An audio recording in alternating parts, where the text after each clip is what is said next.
So I went through a situation where I dated a man for about 11 years. And I would date other men, and I would let them know, like, I have a husband already. Like, I don't want kids with you because I know exactly how my life will end. What's my family plan? He was nothing like no one I ever dated before. Complete sweetheart. I always had my way. It was great. It was great. He didn't have no criminal record. Never sold a drug. Never did a drug. If anything, I made him smoke a blunt a couple times. You feel me? And I thought that was the right thing or what I needed. You know, it was what I wanted too. But I was like, yeah, he's nothing like where I come from. He gotta be good for me. I'm trying to level up, you know. And I thought this was real love, right? Right. All right. So no matter how great he was, or how amazing I thought he was, or how good he was on paper, that bomb ass job, the fact that he traveled and would take me with him, the fact that his family was just a family and not all fucked up, dysfunctional like my shit, you know, that was appealing to me. You know, I thought that was shit. I'm gonna wife him up. If he don't wife me up, I got him. Don't even worry about it. And I, man, prayed and prayed and prayed on it. God, like, whatever's going on, just let us see eye to eye. Let the fucking stars align. Whatever you gotta do, Jesus, let it happen for him to hurry up and put a ring on my finger, right? So after years is going by, and the deeper I'm falling in love and obsessed and shit, he's doing his damn thing. And I'm just sitting here praying on what I want for him, right? Wrong fucking thing I should have been doing from jump, right? This is Sierra. So that was going on 10 to 11 years or something like that. Mind you, we were only officially together for less than a year. All right? But because I thought he was so good, and a lot of bitches do this, they will stick around for a nigga and, like, really, they will still fuck with other niggas too, but they'll always have one guy that's like, they just stupid for. You feel me? We all have that nigga. And he ain't even the type of nigga that you would think would have a bitch stupid. But he had me locked in. So, I'm busy praying for us and shit. When the last couple of years, I just had to, like, focus on myself. And I started praying for myself.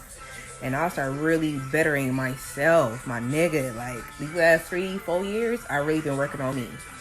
Loving myself, getting to know myself.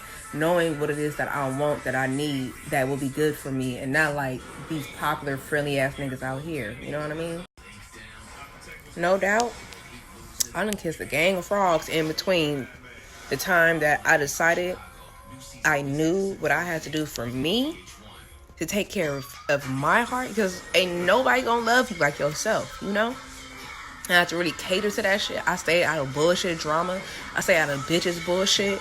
I stay out of nigga and they bullshit. You feel me? Like, I don't give a fuck. Like, I minded the business that paid me. And I meant that shit to the motherfucking T. And I did that. And I'm great now, right?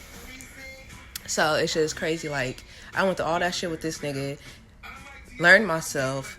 Bettered myself. And I found love out of nowhere. Like, it just came and smacked. Said, bitch, it's time, bitch. I done found something for you. Don't even worry about it. I'm gonna let you go ahead and sit on it. But you gonna come back. Because this shit is crazy. Like, life is crazy. Everybody know how much I hate the fucking post office. Hate it. So, I left the post office for a second.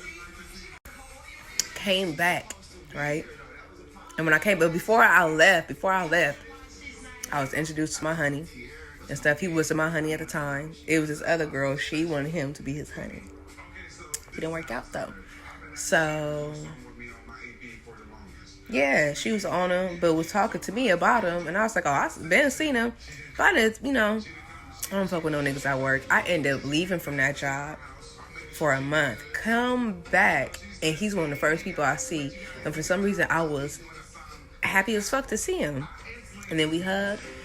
That weekend, we linked up. And I swear to God, I have not left his side since then. Or he hasn't left my side since then either. You feel me? So I say all that to say all this right here. Open your fucking eyes. All niggas ain't shit. Impossible. It is completely impossible for all the niggas that you fuck with to not be shit. All the niggas that you fuck with possibly know ain't shit. That don't make no sense. Maybe you're not shit. And that ain't even to even disrespect you. Maybe you ain't shit and you need to work on you. There's things that you can fix to make you something. To make you some shit. Figure it out. I did. And I've been living great. What the fuck are you talking about? Stop focusing on what other people are doing and how they're doing you. And just really hone in on yourself. Back the fuck up. Take a breather. Take a different direction. Because sometimes people are just fucked up. But definitely, I would say, you really gotta let God in your heart and you gotta have faith and believe. And I'm gonna say that. Like, time really has no concept to me regarding certain things. I was with that man for 11, 12 years off and on, completely in love. Well, no. Thought that I was loving him and that he respected me. And I was cool with that. And I dealt with that shit for so long. Not even knowing that it was for real a problem. I always felt like he'll come around. You know what I mean? Why I settled for that shit? Who knows? So then, when I met my boo, and how fast it worked, that's how I know God was blessing me with that. Because I've been through a lot of shit with niggas and with bitches. And for him to come through and love me so proper like that, grateful forever, appreciative forever, and whatever that nigga want, he gonna get that, because it's some shit. I'm grown as fuck, and he is loving me as such. And I promise you, when Sierra said she prayed on it and God delivered, I promise you, sweetheart, I promise you, what my honey provides and who he is, I swear to you, my nigga, I swear to you, I pray for that. Who he is, not what he do for me or you know, who he is in these streets or whatever. Who he is, his integrity, his motivation, his drive, his talent, his charisma, his thoughtfulness, him being so kind and humble and not long chocolate and bearded. But what I prayed for, I got, because I worked on me and I did what I had to do to get what I wanted. So you don't believe in God. If you don't believe in God, you ain't gonna feel this message. You gonna hear this shit and you gonna think I'm crazy and you gonna forever be stuck in that shit.